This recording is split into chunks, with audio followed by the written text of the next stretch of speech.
Blood trickled from her wrist onto the parched sand of the redstone path. The air, it scorched her lungs like burning embers.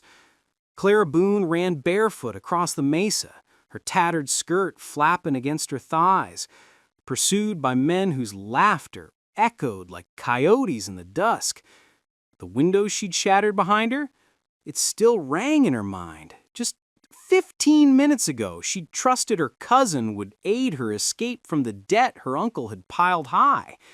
Instead, Leela had smiled gently, murmured, "Believe in me," while scrawling her name on a document that handed Clara over to Amos Kane, the tavern keeper notorious for crushing spirits before sunrise. Clara's heart, it fractured before the glass ever did. The sun over Nevada blazed relentless. The arid breeze carried the stench of sweat, mules, and treachery. Her feet pounded the rocky ground near the Southern Pacific rails, each step slicing her soles. Behind her, the shouts grew louder. Amos's men, they were swift. But terror, it made her swifter. She stumbled through a patch of bramble and desert scrub, her breath hitching. A mesquite thorn snagged her skirt. She tore it free and kept running. The horizon stretched vast, unforgiven. Somewhere ahead lay Silver Creek, she hoped. Maybe refuge, maybe nothing. Her body collapsed near a weathered fence. The sign above it read, "Ranch V." She dropped to her knees, vision swimming, chest constricting, like the desert itself was pressing down. "I just need to breathe now," she gasped, the words barely escaping, before darkness claimed her. When she opened her eyes, a man's silhouette blocked the sun. Jake Harlan, rancher, ex-soldier, a man who'd buried his own grief years ago. His hands were calloused, his face etched by time, but his eyes, they were steady, kind. He offered a canteen to her lips. The water, it tasted like salvation. "Take it slow," he said softly. "You're safe here." Clara tried to rise, her body quaking. "No one's safe," she whispered. "They'll come for me." Jake scanned the horizon, then met her gaze. Let him try. For the first time since that wretched dawn, Clara let herself exhale without dread. The breeze tugged at her torn skirt. Ranch hounds yipped near the stable. The world, it was still brutal, but not without hope. She shut her eyes briefly, her pulse calming, her lips quivering as she whispered again, "I just need to breathe now." Yet, in the silence between heartbeats, a question stirred, like a warning. If he saved her today, would he stand by her when the truth of who betrayed her surfaced? The next thing Clara felt was the scent of straw and mules, the sound of hooves tapping gently against timber. She opened her eyes to the ceiling of an old stable, sunlight slipping through the slats. The air was thick with dust, but it felt secure, warmer than anything she'd known in weeks. Jake Harlan knelt beside her, a damp rag in hand. He'd cleaned the gashes on her feet, bound them with strips of worn cotton. His sleeves were rolled up, arms sturdy from years of ranch labor. Clara tried to speak, but her throat, it was parched. He handed her a tin mug.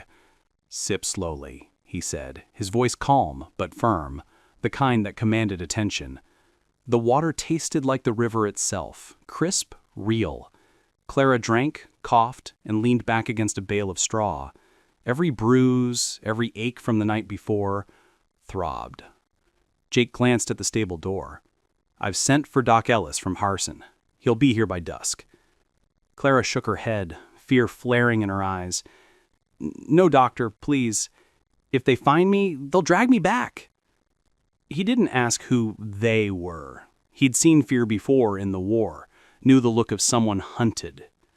"You stay here," he said. "No one steps on my land without my word." Clara studied him. His face was rugged, but his gaze, it held something solid, like a vow. She wanted to trust him, to believe someone could shield her again. He noticed the rip in her skirt, offered a worn quilt. "You can mend that later," he said with a faint grin. "For now, rest." But Clara didn't rest. She sat up, grabbing his hand before he could rise. Her grip, it was fierce.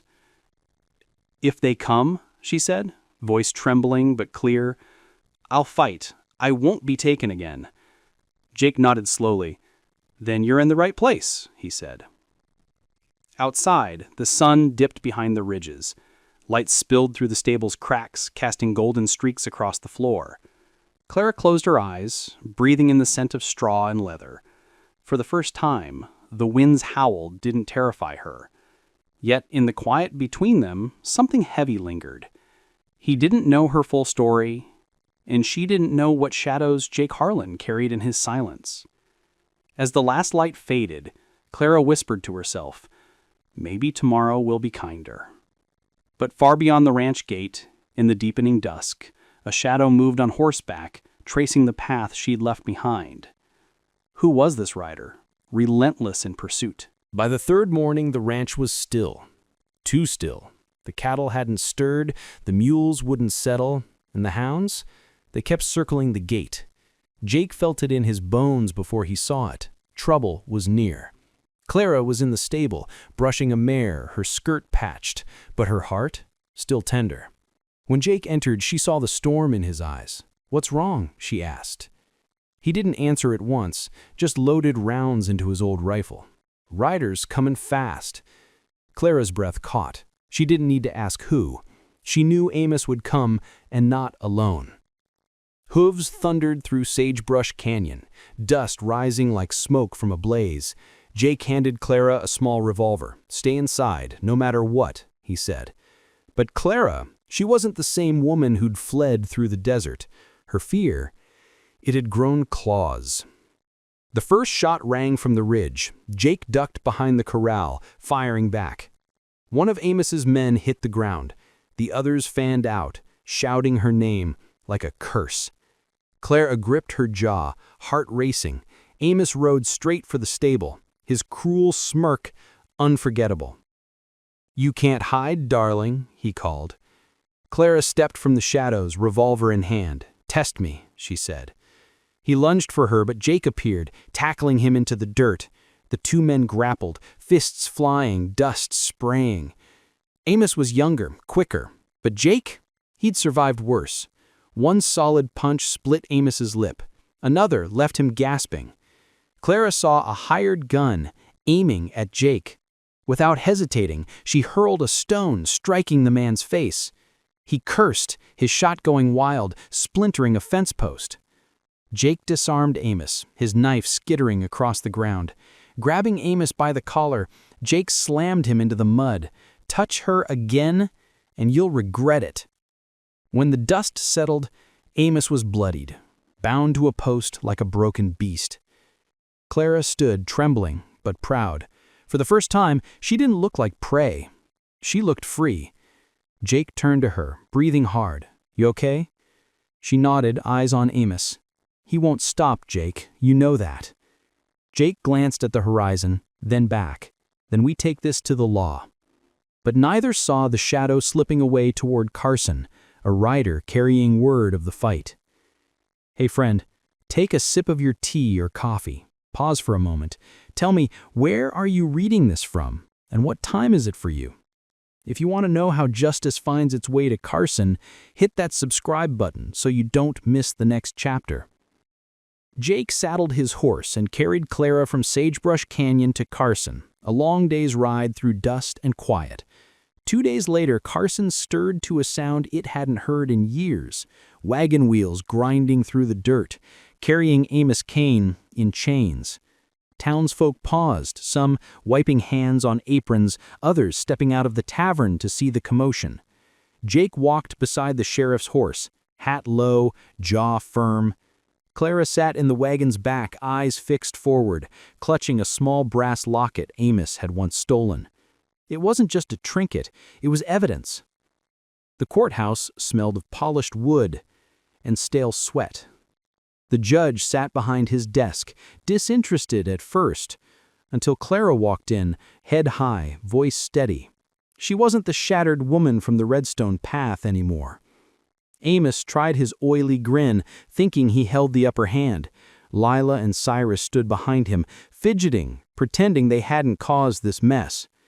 Clara faced them, her voice wavering only once, before it grew strong. "You sold me, your own kin, your own blood, for a pile of gambling debts." The courtroom fell silent. Even the sheriff froze for a moment. Jake stood by the door, quiet, but ready.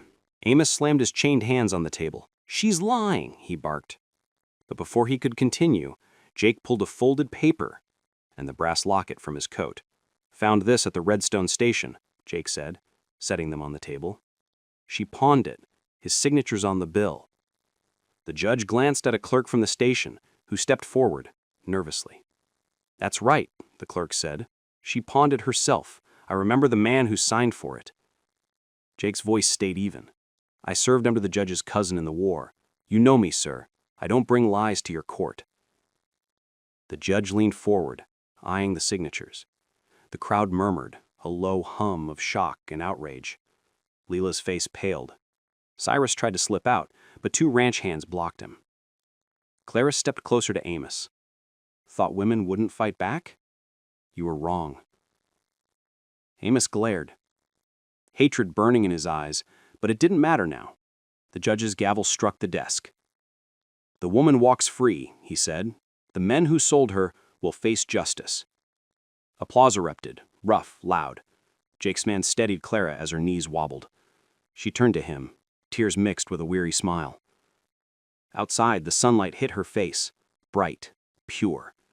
She took a deep breath, the weight lifting from her chest. Jake said quietly, "It's done now." But Clara didn't reply right away. She looked toward the road home and whispered, "Not yet, Jake." Because far out on the trail, a lone rider still moved toward Ranch V. He wasn't just anyone. He was Cyrus's hired man, carrying a message to finish what Amos started. And what he carried could unravel everything they thought was finished.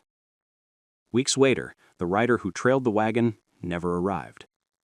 Some said he turned back when he saw the law coming. Others whispered justice found him, on a desolate stretch of road. Maybe that's how shadows vanish, not with a bang, but with silence.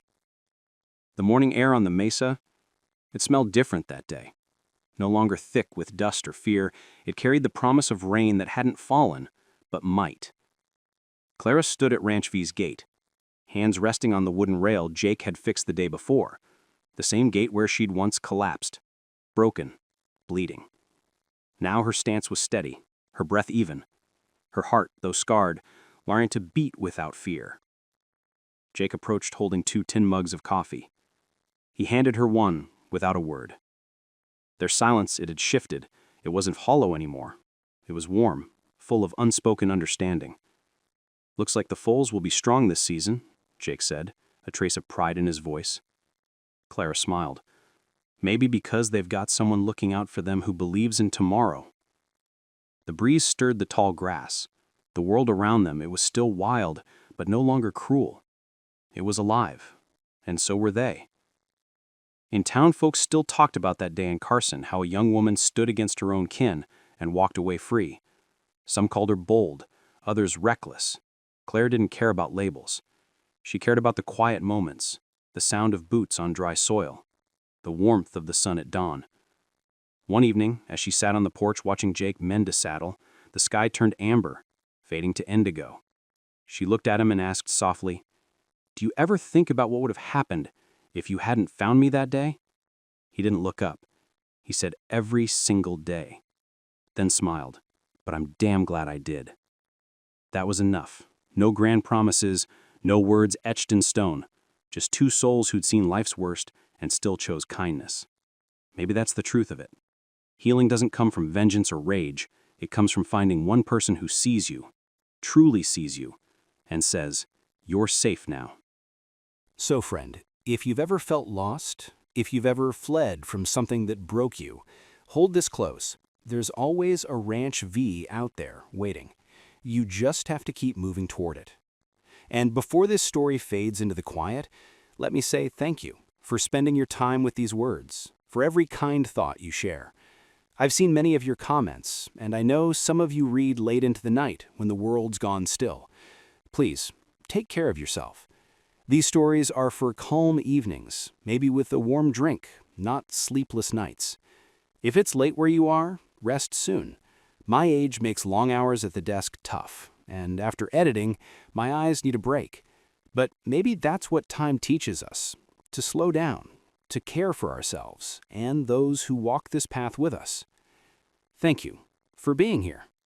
Now, tell me before you go, what moment from Clara's story lingered with you the most?